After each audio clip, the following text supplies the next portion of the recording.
E aí, pessoal, então voltando aí para a gente resolver um problema envolvendo o teorema de Pascal, né?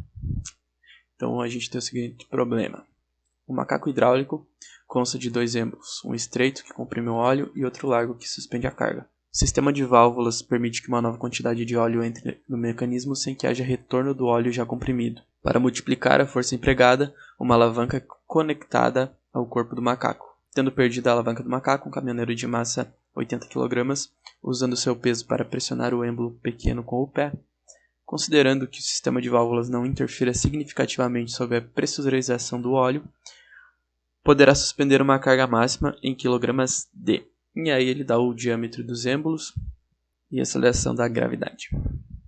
Aqui a gente tem um macaco hidráulico, né? Ele tem essa alavanca aqui que a gente usa para bombear o óleo, mas no caso ele perdeu essa alavanca. Então aqui tem uma visão lateral mais ou menos, né, de como é o macaco hidráulico. Tendo perdido essa alavanquinha aqui, essa peça, ele vai só pisar aqui em cima, né, diretamente. Beleza, então aqui tem uma representação esquemática de como é um macaco hidráulico, como é o funcionamento dele, que eu fiz, né. Aqui tem a alavanca, né. Então aqui a gente tem essa parte móvel, né, com a mão. Aqui a gente tem o braço de alavanca, que ele perdeu no caso, né. E aqui onde vai ser aplicado a força. No caso ele vai pisar aqui em cima, né, e vai aplicar a força. Tá totalmente fora de escala, mas enfim, é onde vai ser aplicada a força. Aqui a gente tem então um fluido que a gente vai considerar como sendo ideal, né, que a gente tem esse êmbolo móvel aqui. Então essa força vai ser transmitida como pressão para esse fluido que está no interior do macaco hidráulico. Quando for transmitida essa pressão, ela vai se espalhar, né, conforme o teorema de Pascal por todo o fluido. Aqui, ó, em vermelho, essas duas partes aqui em vermelho, elas são as duas válvulas que eu desenhei aqui, né? O que essas duas válvulas fazem? Elas fazem com que o fluido só escoe num sentido. Por exemplo, quando eu aplicar a pressão aqui, vai aumentar a pressão desse fluido e vai fazer ele escoar para cá.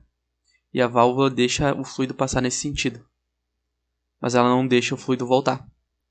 Essa outra válvula é a mesma coisa. Ela deixa vir para cá e não deixa retornar o fluido. Então o que acontecer quando eu apertar vai ser que essa quantidade de fluido que está aqui descer e vai vir para cá, levantando essa parte. E como aqui não vai ter fluido, né? E aqui vai ter, a gente vai ter uma diferença de pressão que vai fazer esse fluido escoar e vir para cá. Então é assim que a gente consegue bombear do reservatório para essa outra região aqui, essa região maior. E aí quando a gente quer baixar o macaco, a gente simplesmente aqui, ó, tem essa ligação, né, entre esses dois, entre o recipiente lá que tem que guarda o fluido, né, e essa parte do macaco aqui que vai levantar, aqui, por exemplo, tu colocar o carro, né, aqui em cima. Aí tu bombeia ali, ele vai empurrar o fluido e vai levantar o carro ou alguma outra coisa que esteja ali em cima.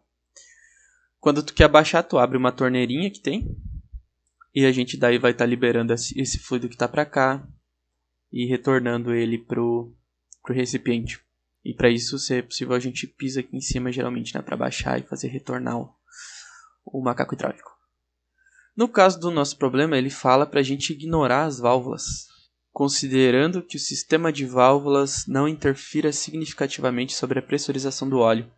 Então ele não vai bombear muitas vezes, até porque se não tem válvula, ele pisa em cima, né? Essa quantidade de fluido vem aqui, levanta, mas quando ele tira o pé, o fluido volta e tudo fica na mesma.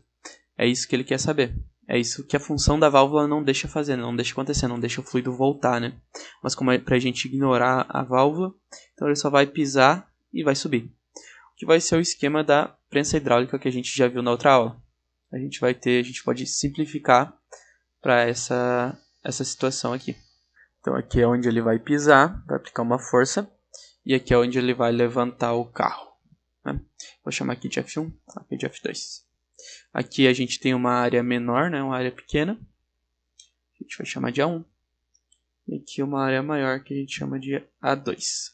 Lembrando lá do teorema de Pascal, ele diz que a pressão em ambos os casos vai ser a mesma.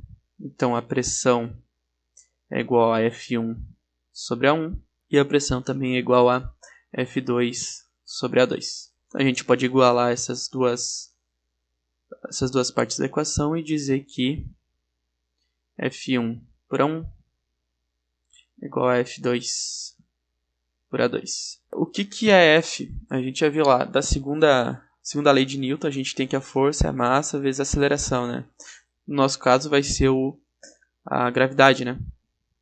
Então a gente vai ter que M1 vezes G sobre A1 é igual a M2 vezes G sobre A2. O que o problema aqui é saber quantos quilos a gente consegue levantar, né? Só com aquele cara pisando nessa região do macaco aqui, né? Fazendo esse F1. Então o que a gente quer descobrir é M2, então eu vou isolar ele.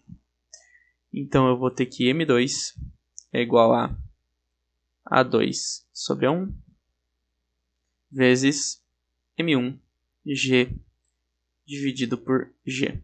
G dividido por G é 1, né? Então a gente vai ter que A2 sobre A1 vezes M1. A2 e A1 a gente não sabe quanto é, mas a gente tem pelo problema o diâmetro do êmbolo menor, que é o nosso A1, e do êmbolo maior, que é o nosso A2. Então a gente substitui aqui. O que é a área, né? A gente está considerando aqui uma área de a área de um círculo é dada por, a gente lembrar aqui, a área é igual a π vezes o raio ao quadrado. E o raio é o quê? É a metade do diâmetro. Então é a área vezes π, o diâmetro vai representar por d, dividido por 2 ao quadrado. Tá? Então eu vou substituir isso aqui, vou deixar o m2 em função do diâmetro. Então eu vou ter que m2 é igual a área 2 é quanto? π vezes diâmetro 2 dividido por 2 ao quadrado, dividido por π, diâmetro 1 sobre 2 ao quadrado, vezes m1. Π está dividindo em cima e embaixo, fica 1, né? Agora então a gente vai ter essa equação. Agora é só a gente substituir os valores que a gente já tem. Aí a gente tem que a massa do homem que vai pressionar é 80 kg. Então M2 é igual a 80 kg vezes o diâmetro 2 é 6 centímetros, né? 6 centímetros é igual a 0,06 metros. E 0,06 metros é a mesma coisa que eu escrever 6 vezes 10 na menos 2 metros. Vou ter 6 vezes 10 na menos 2 metros, dividido por 2 ao quadrado. Dividido por, o diâmetro 1 é 1 centímetro. 1 centímetro é a mesma coisa que 0,01 metro. É a mesma coisa que 1 vezes 10 na menos 2 metro. Né? 1 vezes 10 na menos 2 metro dividido por 2 ao quadrado. Isso aqui fica 80 kg. 6 dividido por 2 é 3. Vezes 10 na menos 2 metro ao quadrado. Sobre 1 dividido por 2 é 0,5. Vezes 10 na menos 2 metro ao quadrado. Agora vamos levar tudo ao quadrado ali. É igual a 80 kg. 3 ao quadrado. 3 vezes 3, 9. Vezes 10 na menos 2 ao quadrado, menos 4 metro quadrado. Sobre 0,5 ao quadrado é 0,25 vezes 10 na menos 4 metro quadrado. Metro quadrado por metro quadrado, 10 na menos 4, 10 na menos 4. A gente vai ficar então com 80 vezes 9 sobre 0,25 kg. 8 vezes 9 são 72, então 80 vezes 9 são 720. Então a gente tem 720 dividido por 0,25 kg. Dividir por 0,25 é a mesma coisa que eu multiplicar por 4. Então 720 vezes 4 é 2, 4, 8. 4 vezes 7, 28. 2.880 kg. Então a gente chegou à resposta aqui pisando em cima do êmbolo menor. Então a gente vai ter que ir pisando em cima do êmbolo menor, o caminhoneiro de massa de 80 kg, usando somente o peso do seu corpo, ele consegue levantar uma quantidade máxima de massa de 2.880 kg. Alternativa A. Então por essa aula é isso aí, pessoal.